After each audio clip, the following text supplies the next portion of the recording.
പ്രച്ഛന്ന RSSകാർ എല്ലാ പാർട്ടികളിലുമുണ്ട്. ഇതാണ് RSSനെ കുറിച്ച് ആദ്യം മനസ്സിലാക്കേണ്ടത്. RSS എന്ന് പറഞ്ഞാൽ അവരുടെ സകല റിസോഴ്സസും ഇപ്പോൾ BJPയിൽ മാത്രമല്ല. കോൺഗ്രസിൽ എത്ര പേരുണ്ടായിരുന്നു നമുക്കറിയാമല്ലോ. മധ്യപ്രദേശിൽ ശുക്ലമാർ, പിന്നീട് പോയ എത്രയോ, ഇപ്പൊ ഏറ്റവും ഒടുവിൽ ആസാം മുഖ്യമന്ത്രിയുടെ രാഷ്ട്രീയം എന്തായിരുന്നു എന്ന് കൃത്യമായിട്ട് മനസ്സിലായില്ലേ. അപ്പോൾ RSS എല്ലാ ഇന്ത്യൻ പാർട്ടികളിലും അവർ മുതൽ മുടക്കിയിട്ടുണ്ട്. അവരുടെ തന്നെ സൃഷ്ടിയാണ്. പഞ്ചാബിൽ അവരുടെ രാവിലെ പണ്ട് ആരോ പറഞ്ഞ പോലെ ശാഖയിൽ പോകലും കോൺഗ്രസ് പ്രവർത്തനവും നൂൽക്കലും ഒരുപോലെ നടത്തിക്കൊണ്ടിരുന്ന എത്രയോ കോൺഗ്രസ്സുകാർ നമുക്കറിയാം. അപ്പോൾ ഇതിനെ പറ്റി പക്ഷെ ഇങ്ങനെ ഒരു പാർട്ടിയെ തന്നെ സൃഷ്ടിക്കുക, അത് ലക്ഷ്യം വെച്ച് ഓരോ സംസ്ഥാനങ്ങളിലും കോൺഗ്രസിനെ തകർക്കുക, കാര്യം കഴിഞ്ഞപ്പോൾ അവരെ വിഴുങ്ങുക, ഇത്ര നീചമായ RSSന്റെ ചതിയുടെ രാഷ്ട്രീയം ഇപ്പോൾ ഇന്ത്യക്കാർക്ക് മുമ്പിൽ തുറന്നു കാട്ടപ്പെടുകയാണ്. അത് താങ്കൾ പറഞ്ഞ പോലെ പഞ്ചാബിൽ ഒരുപക്ഷെ ഈ പറയുന്ന ആപ്പ് കൂട്ടത്തോടെ BJP ആയി. അതുമല്ല അതിനെ എങ്കിൽ പോലും ഈ പറയുന്നത് പോലെ ഡൽഹിയെ പോലെയോ മറ്റ് പ്രദേശങ്ങളെ പോലെയോ പഞ്ചാബിന്റെ ഡെമോഗ്രഫി അതിനെ അനുവദിക്കുന്നില്ല. അതുകൊണ്ട് ഒരു പക്ഷേ കോൺഗ്രസ് ഇത് കോൺഗ്രസിനെ തിരിച്ചു വരാൻ പഞ്ചാബിൽ സഹായിച്ചേക്കും. കാരണം ഇപ്പോഴും പഞ്ചാബി പെസൻട്രി, ജാട്ട് പെസൻട്രി, പഞ്ചാബിലെ ദലിത് സിഖുകാർ, പഞ്ചാബിലെ ക്രിസ്ത്യൻ സിഖുകാർ, ഇവരൊന്നും ഈ RSSന്റെ ഈ മാരീചനായ RSSനെ ഈ ആപ്പിന് പകരം ഹിന്ദു പാർട്ടിയായി പഞ്ചാബിൽ സ്വീകരിച്ചു കൊള്ളണമെന്നില്ല. അതിന് പഞ്ചാബിന്റെ ഒരു ചരിത്രമുണ്ട്, അവരുടെ സബ് നാഷണലിസത്തിന്റെ ഒരു ചരിത്രമുണ്ട്. അവിടെ തൊട്ടാൽ BJP പൊള്ളാൻ പോവുകയാണ്. അപ്പോൾ ഈ കളി, അവരുടെ ശ്രമം അടുത്ത തെരഞ്ഞെടുപ്പിൽ പഞ്ചാബ് പിടിച്ചെടുക്കാനാണ്, പിന്നെ ഗോവ പിടിച്ചെടുക്കാനൊക്കെയാണ്. പക്ഷേ ഇതിൽ അവർ കൈ പൊള്ളും. തമിഴ്നാട് തൊടുന്നത് പോലെ ആയിരിക്കും പഞ്ചാബിലെ ഈ ഓപ്പറേഷൻ താമരയുടെ അവസാനം. അല്ല സാർ, ഞാൻ ഒന്നുകൂടെ സൂചിപ്പിക്കേണ്ടിരിക്കുന്നത്, കേരളത്തിലെ പല ഇന്റലക്ച്വൽസും ഇന്ന് സ്വതന്ത്രം എന്ന് പറയുന്ന പലരും ആം ആദ്മി പാർട്ടിയുടെ കൂടെ കൂടിയിരുന്നു. അവർ എക്സൈറ്റഡ് ആയിരുന്നു.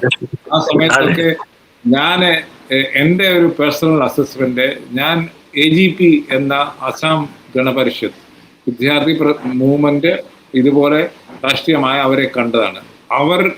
അവർ ഉണ്ടാക്കിയ നിരാശാബോധം, അതിന്റെ പ്രതിഫലനമാണ് ഇന്ന് ആസാം പൊളിറ്റിക്സ് ഇങ്ങനെ കലങ്ങിയിരിക്കുന്നത്.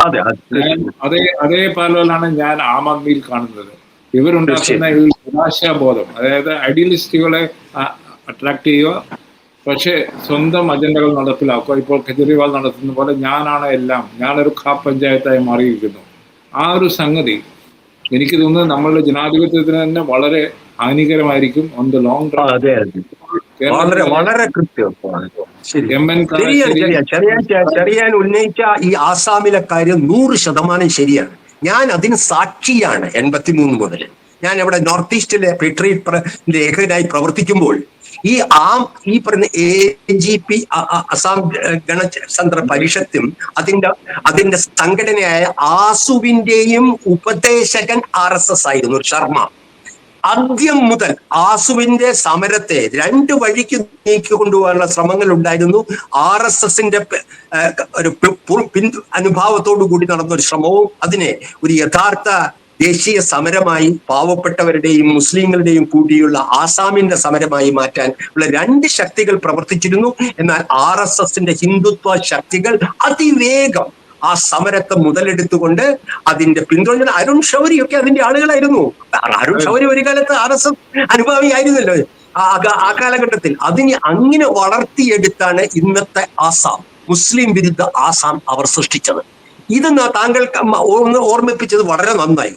അത്തരത്തിലുള്ള ഇത്തരം പുറമേ കാണുമ്പോൾ അഴിമതി വിരുദ്ധമെന്നും ഡൈനാസ്റ്റി വിരുദ്ധമെന്നും നല്ല പ്രതിച്ഛായയെന്നും മധ്യവർഗ വിദ്യാർത്ഥികളെ കൊണ്ടുവരാൻ കഴിയുമെന്നും കാണിക്കുന്ന ഇത്തരം പ്രകടനങ്ങളിലൂടെ BJPക്ക് വളരാനുള്ള വഴി ഈ RSS ഇന്ത്യയിൽ ഉണ്ടാക്കുകയാണ്. ഞാൻ താങ്കൾ പറഞ്ഞ ഒരു കാര്യത്തോട് ഞാൻ 100% സൂചിക്കുന്നു. ഞാൻ അതിന് കുറെ ചീത്ത കേട്ടയാളാണ് കേരളത്തിൽ. അന്ന് ഈ ആം ആദ്മിയുടെ ഈ പറയുന്ന വിപ്ലവം, കപട വിപ്ലവം പൊട്ടപ്പോൾ കേരളത്തിൽ ജനാധിപത്യത്തിന്റെ ഒരു വലിയ അതിരേകമായിരുന്നു. MN കാരാശ്ശേരി ഗാന്ധിയെയും അണ്ണാ ഹസാരെയെയും ഒരുപോലെ കാണിച്ചുകൊണ്ട് പത്രങ്ങളിൽ വലിയ നീണ്ടൻ ലേഖനങ്ങൾ, ഇന്ത്യ ഇതാ രണ്ടാം വിപ്ലവം, ജയപ്രകാശ് നാരായണന് ശേഷം. എം എൻ കാരശ്ശേരി ഗാന്ധിയൻ, എന്താണ് അദ്ദേഹം ഇപ്പോൾ ലിബറൽ, അദ്ദേഹം ഇപ്പൊ ഞാനും സഹകരിച്ച് പ്രവർത്തിക്കുന്നയാളാണ് ഈ RSSനെതിരായിട്ട്. പിന്നെ രണ്ടാമത് സാറാ ജോസഫ്, എന്റെ ഏറ്റവും അടുത്ത സുഹൃത്ത് സാറാ ജോസഫ്, അതിന്റെ പോകുന്നു, കേജ്രിവാളിനെ കാണുന്നു, ഇവരെല്ലാം കൂടെ, എന്നിട്ട് കേരളത്തിൽ ആപ്പ് സംഘടിപ്പിക്കുന്നു. ആ തൊപ്പിയുമിട്ട് സാറാ ജോസഫ് അതിന്റെ കേരളത്തിലെ സെക്രട്ടറി ആവുന്നു, കാൽനട ജാഥകൾ നടത്തുന്നു, ആപ്പിന്റെ പത്രത്തിന്റെ പത്രാധിപതിയാവുന്നു സാറാ ജോസഫ്. 2, 3 എന്താ നമ്മുടെ ഈ അദ്ദേഹത്തിന്റെ നീലകണ്ഠൻ, എന്താ അതിന്റെ മുഴുവൻ പേര്, ശ്രീ നീലകണ്ഠൻ, CR നീലകണ്ഠൻ വലിയ ആക്ടിവിസ്റ്റ് അല്ലേ, ഭയങ്കര മുതലാളിത്ത വിരുദ്ധനായിട്ട് ജനസേവനത്തിനും പരിസ്ഥിതിക്കും വേണ്ടി കേരളത്തിൽ പൊരുതി കമ്മ്യൂണിസ്റ്റ് പാർട്ടികളെയൊക്കെ വെട്ടി വീഴ്ത്തി എല്ലാ മാധ്യമങ്ങളുടെയും പ്രിയപുത്രനായ CR നീലകണ്ഠൻ ഈ ആപ്പിന്റെ തൊപ്പിയുമിട്ട് തെരുവ് ജാഥ നടത്തുകയായിരുന്നില്ലേ? ആപ്പിന് വേണ്ടി ലേഖനങ്ങൾ എഴുതുകയായിരുന്നില്ലേ? ഇങ്ങനെ ഇത്തരത്തിലുള്ള ഒരു ഞാനതിനെ കണ്ടത് ഇങ്ങനെയാണ്, തൊഴിലാളി വർഗ രാഷ്ട്രീയത്തെ ഒരിക്കലും കംഫർട്ടബിൾ അല്ലാത്ത, അത് മാർക്സിസത്തിന്റെ കുഴപ്പങ്ങളുണ്ട്, കമ്മ്യൂണിസ്റ്റ് പാർട്ടിയുടെ കുഴപ്പങ്ങളും കൂടിയുണ്ട്. പക്ഷെ അതിനെ മുഖ്യ ശത്രുവായി കാണുന്ന ഒരു മലയാളി മണ്ടൻ വർഗമുണ്ട്. വേറെ ഒന്നും ബദലായിട്ടില്ല. എന്നാൽ കമ്മ്യൂണിസ്റ്റ് പാർട്ടിയുടെ കുഴപ്പങ്ങളിൽ മാത്രം അഭിരമിക്കുന്ന, കോൺഗ്രസിൽ ചേരാനുള്ള അതിനുള്ള ധൈര്യവുമില്ല. അതാണ് കൽപ്പറ്റ നാരായണൻ എനിക്കിഷ്ടം, അവരെക്കാൾ ഇഷ്ടം. കൽപ്പറ്റ നാരായണൻ കോൺഗ്രസ്സുകാരൻ, ബുദ്ധിജീവിയാണ്. അത് CPM-ന്റെയും ഇടതുപക്ഷത്തിന്റെയും അടിസ്ഥാനപരമായ ദൗർബല്യങ്ങളെ അയാൾ പറഞ്ഞുകൊണ്ട് കോൺഗ്രസിനോട്. ഇവരങ്ങനെയല്ല, ഇങ്ങനെ ബുദ്ധിജീവികൾ അപ്പോൾ കാണുന്ന ഫാഷൻ ഉപയോഗിച്ച് അതിന്റെ വലിയ കുറച്ചു കാലത്തേക്ക് ആപ്പ് ഇവിടെ ശക്തിയാണെന്ന് പോലും തോന്നി. ഞാൻ വേറൊരു കാര്യം പറയട്ടെ, ചെറിയാൻ അറിയും, ഈ 2020 എന്തിന്റെ ക്ലോണാണ്? ഈ ആപ്പിന്റെ ക്ലോണാണ് അല്ലേ? You know that. No, what has happened? That clone has become part of the RSS machine. വിഷവൃക്ഷത്തിന്റെ ഇരളം വിത്തുകളായിരുന്നു. ഇത് മനസ്സിലാക്കാനുള്ള രാഷ്ട്രീയ ജാഗ്രത വരുന്നത് നിങ്ങളുടെ ജനാധിപത്യ ബോധവും നിങ്ങളുടെ പാവപ്പെട്ടവരുടെയും ആണ് രാഷ്ട്രീയം. ഉപചാപത്തിന്റെ രാഷ്ട്രീയമല്ല, വ്യക്തികളുടെ പ്രതിച്ഛായയുടെ പ്രശ്നമല്ല എന്ന് തിരിച്ചറിയുന്ന ഒരു രാഷ്ട്രീയ പാരമ്പര്യമുണ്ട്. അത് നിങ്ങൾക്ക് CPM ആവണമെന്ന് ഞാൻ പറയുന്നില്ല, പക്ഷെ അവർ ഒരിക്കലും ഇത്തരം ഫാസിസ്റ്റ് രാഷ്ട്രീയത്തിനെ സഹായിക്കുകയില്ല. നമുക്കത് കേരളത്തിന്റെ ബുദ്ധിജീവികളുടെ ഒരു കാര്യത്തിൽ, പക്ഷെ ഭാഗ്യത്തിന് വളരെ കാലത്തിന് ശേഷം പ്രശാന്ത് ഭൂഷണും യോഗേന്ദ്ര യാദവും ഒക്കെ പോയി കഴിഞ്ഞപ്പോൾ അതിലൊരു വലിയ നിര, ഇവരെല്ലാം CR നീലകണ്ഠനും കാരശ്ശേരിയും സാറാ ജോസഫും എല്ലാം ഇന്ന് CPM വിരുദ്ധത കളഞ്ഞിട്ടില്ലെങ്കിലും അവർ ഇന്ന് ഫാസിസത്തിന് ഫൈറ്റ് ചെയ്യാനായിട്ട് എന്റെ സഖാക്കളായി മുൻനിരയിലുണ്ട്. അത് വലിയ ആഹ്ലാദം. അല്ല, അങ്ങനെ അവർ പെട്ടുപോയിരുന്നെങ്കിലും ഈ നാറ്റക്കേസിൽ നമ്മുടെ ഈ ബുദ്ധിജീവികൾ അവിടെയാണ്. അതായത് ഇപ്പോഴത്തെ പുതിയ ഒരു സ്ട്രാറ്റജി എന്ന് പറഞ്ഞാൽ തേർഡ് പാർട്ടി ഉപയോഗിച്ച് ഭരിക്കുന്ന പാർട്ടിയെ ഡിസ്ക്രെഡിറ്റ് ചെയ്യുക, എന്നതിന് ശേഷം അവരെ കുറെ നാൾ ഇങ്ങനെ നിർത്തുക. ഇപ്പൊ ആം ആദ്മി, പക്ഷേ ഈ കെജ്രിവാളിനെ പോലുള്ളവർ അവരുടെ സ്വയം വിശ്വസിക്കുന്നു, നമ്മൾ വലിയ ആൾക്കാരായി, നമ്മളുടെ സപ്പോർട്ട് ഒക്കെ മാറി. ഞാനൊരു വലിയ പ്രവാചകൻ ധരിച്ചുപോയി. അതെ, ചെറിയ വേറൊരു കാര്യം കൂടി നമ്മളിവിടെ കണക്കാക്കണം. CPM നേതൃത്വത്തിന്റെ ഈ അന്ധമായ കോൺഗ്രസ് വിരോധം ആപ്പിനോടുള്ള സ്നേഹമായിട്ടും പ്രത്യക്ഷപ്പെട്ടു. പ്ലീസ് തന്നെ പറയാൻ അനുവദിക്കുക. കാരണം അത് ഞാൻ പറയട്ടെ അത് ഞാനൊന്ന് പൂർത്തീകരിച്ചിട്ട് താങ്കൾ കൂട്ടിച്ചേർത്തുള്ളൂ. എന്താണ് സംഭവിച്ചത്? CPM ഈ ആപ്പിനെ എങ്ങനെയാണ് കണ്ടത്? താല്പര്യത്തോടു കൂടിയാണ് കണ്ടത്. ആപ്പിനുമായിട്ട് സഹകരിക്കാൻ സാധ്യത പരിശോധിച്ചുകൊണ്ടാണ് ഇരുന്നത്. കാരണം എന്താ? അവർക്ക് സ്നേഹമുണ്ടായിട്ടല്ല, അവർക്ക് പ്രകാശ് കാരാട്ടിനെ യെച്ചൂരിക്കും ഇത് RSS സന്തതിയാണെന്ന് അറിയാഞ്ഞിട്ടല്ല, കോൺഗ്രസ് വിരോധം കൊണ്ട്. കോൺഗ്രസ് തകരുന്നെങ്കിൽ തകരട്ടെ. ഈ രാഷ്ട്രീയം കൊണ്ടാണ് CPM നേതൃത്വം ആപ്പിന്റെ വലിയ ബന്ധുവായി അഭിനയിച്ചത്. എന്തിന്? കഴിഞ്ഞ തെരഞ്ഞെടുപ്പിൽ, അതുകൂടി പറയാം, ഏറ്റവും പഴയ കാലമല്ല, ഈ കഴിഞ്ഞ നിയമസഭാ തെരഞ്ഞെടുപ്പ് പ്രചരണ കാലത്ത് CPM ഉന്നയിച്ചൊരു വളരെ വികലമായ വാദമൊക്കെയുണ്ട്. കോൺഗ്രസ് BJPയുടെ അഞ്ചാമ്പത്തിയായി പ്രവർത്തിച്ചുകൊണ്ടാണ് ആപ്പിനെ ഡൽഹിയിൽ തോൽപ്പിച്ചത്. നിങ്ങൾക്ക് വിശ്വസിക്കാമെങ്കിൽ വിശ്വസിക്കുക. ഇത് ഇവിടെ ആയുധമാക്കി ഉപയോഗിച്ചിരുന്നു. എന്റെ കയ്യിൽ തെളിവുകളുണ്ട്, നിരവധി പോസ്റ്ററുകൾ, ഡിജിറ്റലുകൾ, നേതാക്കന്മാരുടെ പറച്ചിൽ. അവർ പറഞ്ഞത് ആപ്പിനെ അവർ നശിപ്പിച്ചത് BJPക്ക് വേണ്ടിയാണ്. ആര്? കോൺഗ്രസിനെ കേരളത്തിൽ എതിർക്കുന്നതിന് വേണ്ടി അവർ കണ്ടെത്തിയ വളരെ ദുർബലമായ ഈ ഇത്രയും തികച്ചും യാഥാർത്ഥ്യത്തിന് നിരക്കാത്ത വാദം കേരളത്തിലെ കഴിഞ്ഞ തെരഞ്ഞെടുപ്പിൽ CPM നേതൃത്വം ഉന്നയിച്ചു. അപ്പൊ ഇതാണ് കൊച്ചി രാഷ്ട്രീയത്തിന് വേണ്ടി, താൽക്കാലിക ലാഭത്തിന് വേണ്ടി, പ്രതിച്ഛായക്ക് വേണ്ടി, അല്ലെങ്കിൽ മണ്ടത്തരം, ഒരു ശുദ്ധൻ വലിയ ദുഷ്ടന്റെ ബലം ചെയ്യുന്നു പറയും. സാറാ ജോസഫ്, CR നീലകണ്ഠൻ, അവരത്ര ശുദ്ധന്മാരാണെന്ന് ഞാൻ വിശ്വസിക്കുന്നില്ല. അല്ലെങ്കിൽ നമ്മുടെ കാരാശ്ശേരി, ഇവരെല്ലാം ആപ്പിന്റെ സ്നേഹിതരായത് പല കാരണങ്ങളും. ഒന്ന്, കോൺഗ്രസ് വിരുദ്ധത, അടുത്ത കോൺഗ്രസ് വിരുദ്ധത. രണ്ട്, അടിസ്ഥാനപരമായി കമ്മ്യൂണിസം കമ്മ്യൂണിസ്റ്റ് മൂല്യങ്ങളോടുള്ള അവരുടെ ഭയം. ഇത് രണ്ടും ഇങ്ങനെ വളക്കൂറുള്ള മണ്ണാക്കുമായിരുന്നു കേരളത്തിൽ. പക്ഷെ അതിനെ കോൺഗ്രസും വളരെ വളരെ വളരെ വിജിലന്റായി പ്രവർത്തിച്ചു. കോൺഗ്രസ് ആപ്പിന്റെ ആളുകളെ ദൂരത്ത് നിർത്തി 20-20-20 ശത്രുക്കളായി തന്നെ പ്രഖ്യാപിച്ചു. അതുകൊണ്ട് ഇന്ന് നാം കേരളം ഈ ആപ്പ് എന്ന ശല്യത്തിൽ നിന്ന്, ആപ്പ് എന്ന നാണക്കേടിൽ നിന്ന് കേരളം മോചിതമായെന്ന് പറയാൻ എനിക്ക് വലിയ സന്തോഷമുണ്ട്. അത് ഞാനത് CPM കാര്യം പറയാനിരിക്കുവായിരുന്നു. സാറ് തന്നെ പറഞ്ഞു, നല്ല കാര്യം. കാര്യം വെച്ചാൽ ഇവിടെ പലരും വിചാരിച്ചത്, എനിക്ക് അറിയാം, 2 പ്രാവശ്യം തോമസ് ഐസക് ധനകാര്യ മന്ത്രി ആയിരിക്കുമ്പോൾ അദ്ദേഹം ഇവിടെ വന്ന് പല കാര്യങ്ങളിലും ഇവിടുത്തെ സ്കൂളുകളിലും ഒക്കെ പോയി. ഒന്ന്, ഞാൻ ആം ആദ്മി പാർട്ടിയുടെ എല്ലാ രാഷ്ട്രീയമായ പരിപാടികളെ എതിർത്തുകൊണ്ട് തന്നെ പറയട്ടെ, അവർ ഗവൺമെന്റ് സ്കൂളുകൾക്ക് ഡൽഹിയിൽ ചെയ്തത് വളരെ സുത്യർഹമാണ്. എനിക്കറിയായിരുന്നു, ഞങ്ങളൊക്കെ കണ്ടിരുന്ന ഗവൺമെന്റ് സ്കൂൾ എന്ന് പറഞ്ഞാൽ അവിടെ മുഷിഞ്ഞ വസ്ത്രങ്ങളുമായി കുടിക്കാത്ത തലയുമായി പോയിരുന്ന കുട്ടികൾ, അവരെ എന്താണ് അവർ ചെയ്യുന്നത് അറിഞ്ഞൂട. പക്ഷെ അവർക്ക് പ്രൈവറ്റ് സ്കൂളിലെ പോലെ സ്മാർട്ടായിട്ട് പോകുന്ന ഒരു സിറ്റുവേഷൻ അവർ ഉണ്ടാക്കി. അതായിരുന്നു ഇത് പറഞ്ഞാൽ അവരുടെ ഏറ്റവും വലിയ അച്ചീവ്മെന്റ്. അത് എത്ര ഇപ്പോൾ നിൽക്കുന്നുണ്ടോ എന്ന് എനിക്ക് അറിഞ്ഞുകൂടാ. മാത്രമല്ല, അവിടെ ഒത്തിരി കൺസൾട്ടൻസിനെ അവർ റിക്രൂട്ട് ചെയ്തു. എനിക്കറിയാം, എൻ്റെ പല സുഹൃത്തുക്കളും ഫിലിം ഇൻസ്റ്റിറ്റ്യൂട്ടിൽ പഠിച്ച ആൾക്കാർ തന്നെ പോയി ക്ലാസ് എടുക്കുന്നുണ്ടായിരുന്നു ചില സ്കൂളുകളൊക്കെ സീനിയർ കുട്ടികൾക്ക് വേണ്ടി. അതായത് ഒരു വൊക്കേഷണൽ ട്രെയിനിങ്. അപ്പൊ ആ ഒരു അങ്ങനെ ചില ഗ്രൗണ്ട് വർക്ക് അവർ ചെയ്ത് കാണിച്ചു. അതെനിക്ക് തോന്നുന്നത് പരിപാടിയാണ്. ശരിയാണ്. താങ്കൾക്കും അറിയാവുന്ന എൻ്റെ ഒരു പഴയ സുഹൃത്ത് അനിത പ്രതാപ്, പണ്ട് ശ്രീലങ്കയിൽ ഞാൻ ഇന്ത്യൻ എക്സ്പ്രസിന്റെ, അവർക്ക് രാഷ്ട്രീയത്തെ കുറിച്ച് യാതൊരു ധാരണയും, ഈ കേരളത്തിലെ രാഷ്ട്രീയത്തെ കുറിച്ച് യാതൊരു ധാരണയും ഇല്ല. അനിത പ്രതാപ് ആപ്പിന്റെ സ്ഥാനാർത്ഥിയായിരുന്നു കൊച്ചിയിൽ. ഞാൻ അത്ഭുതപ്പെട്ടു, എന്താണ് ഇതിന്റെ ഒരു അപ്പൊ അത്തരത്തിൽ ഒരു പോലീസ് IPS നിന്ന് വന്ന ഒരു ചെറുപ്പക്കാരൻ, ഒരു ക്രിസ്ത്യൻ ചെറുപ്പക്കാരൻ, അദ്ദേഹത്തെ ആപ്പിൽ കൊണ്ടുവന്നു. ഇത് പരിഹാസ്യമാണെന്ന് മലയാളിയുടെ ചരിത്രവും രാഷ്ട്രീയ ബോധവും. ഇതിന് ഇവിടെ പറ്റില്ല. ഈ കോമാളിത്തൊപ്പി, ആപ്പിന്റെ കോമാളിത്തൊപ്പി സാറാ ജോസഫിന്റെയും CR നീലകണ്ഠന്റെയും MN കാരശ്ശേരിയും തുടങ്ങിയ കമ്മ്യൂണിസ്റ്റ് വിരുദ്ധരുടെ തൊപ്പിയിൽ ചേരില്ല എന്ന് മലയാളിക്ക് അതിവേഗം മനസ്സിലായി.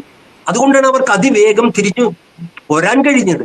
അതിലാരും നിന്നില്ല, ഇപ്പോഴാരുമില്ല. കേരളത്തിൽ ഈ 2020 കൂടി ആപ്പ് എന്ന് പറയുന്ന പ്രസ്ഥാനമില്ല. അതുകൊണ്ട് അതിനെ പേടിക്കണ്ട.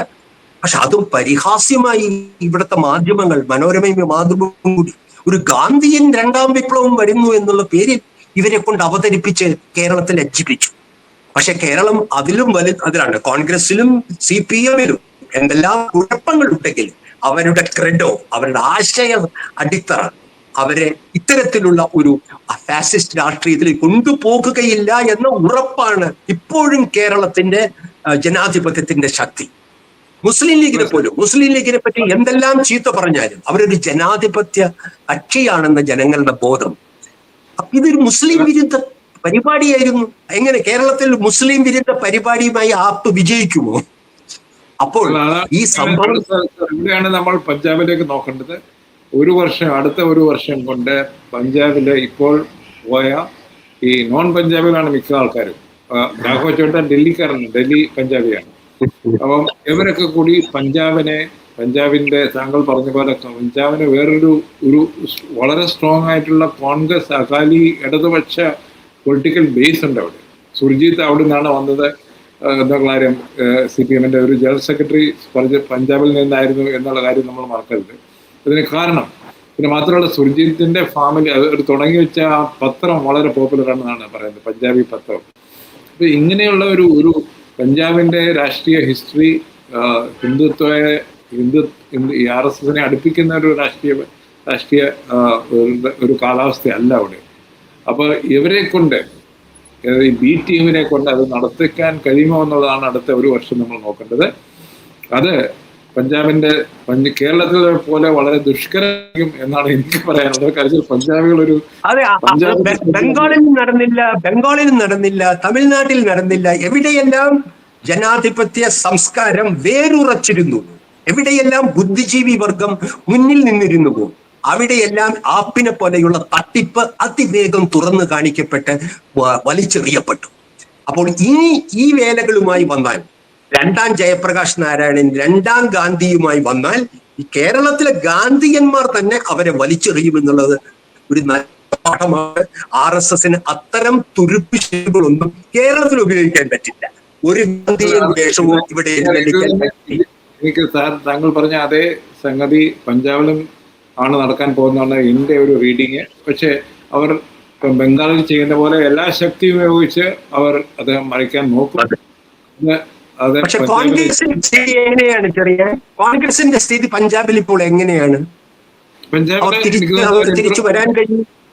തിരിച്ച് അവർ വർക്ക് ചെയ്യുവാണെങ്കിൽ ഇന്നത്തെ ഒരു സിറ്റുവേഷനിൽ അവർക്ക് വളരെ കൃത്യമായി പണിയെടുക്കും എന്നാണ് എനിക്ക് തോന്നുന്നത്. എന്ന് വെച്ചാൽ അവരൊരു സെക്കൻഡ് പാർട്ടിയാണ്. അവിടുത്തെ ഏറ്റവും വലിയ ശക്തി കോൺഗ്രസ് ആയിരുന്നു, അകാലികളുമായിരുന്നു. അത് മാറി ആം ആദ്മി പാർട്ടി വന്നു. ഇന്നത്തെ സിറ്റുവേഷനിൽ ആം ആദ്മി പാർട്ടിയുടെ ശക്തി അവരെന്തൊക്കെ പിടിച്ചു നിന്നാലും എനിക്ക് തോന്നുന്നില്ല ജനങ്ങളെ പിടിച്ചു നിർത്താൻ കഴിയും. പ്രത്യേകിച്ച് കർഷക സമരത്തിൽ അവരെടുത്ത ഒരു നീക്കമുണ്ട്. കോടതിയും സ്ത്രീകളും അവരെ സഹായിക്കുകയും അശോക്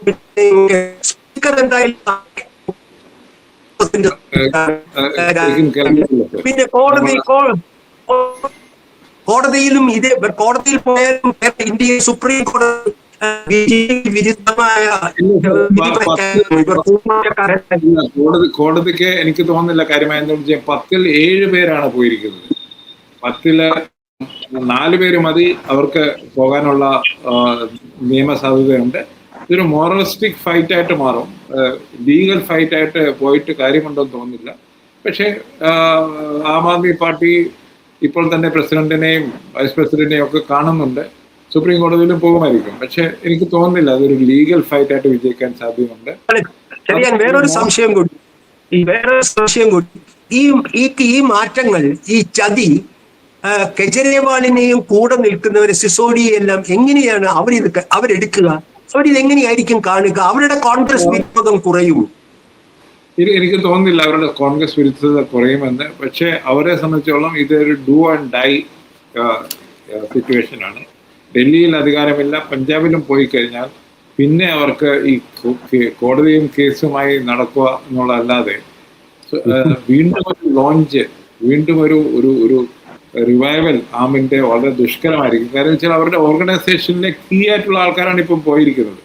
ഈ സന്ദീപ് പതക് എന്ന് പറയുന്ന ആളായിരുന്നു, അദ്ദേഹം ഒരു എഞ്ചിനീയറും. അപ്പോൾ അങ്ങനെ ആപ്പ് പോവുകയാണെങ്കിൽ ആ സ്ഥലം ഏത് പാർട്ടി ആയിരിക്കും എന്ന് ഓക്യുപ്പൈ ചെയ്യുക? അപ്പൊ ആപ്പിന്റെ ഒരു ഇടമുണ്ടല്ലോ, ആ ഇടം നഷ്ടപ്പെട്ടാൽ അവിടെ ഏത് പാർട്ടിയാണ്? കോൺഗ്രസിന് തന്നെ ഓളമാകുമെന്നാണ് എനിക്ക് തോന്നുന്നത്. കാരണം വെച്ചാൽ ആ ഒരു മിഡിൽ ക്ലാസ് ലിബറൽ ക്രൗഡാണ് അവരുടെ കൂടെ ഉണ്ടായിരുന്നത്. അത് പോകേണ്ടത് കോൺഗ്രസ് എങ്ങനെ അതിനെ. എന്തായാലും നമുക്ക് താങ്ക് യു, നന്ദി, നമസ്കാരം. വേറെ വിഷയമായി ഞങ്ങൾ വീണ്ടും തെക്കോണക്കുമായി നിങ്ങളുടെ മുമ്പിൽ വരും.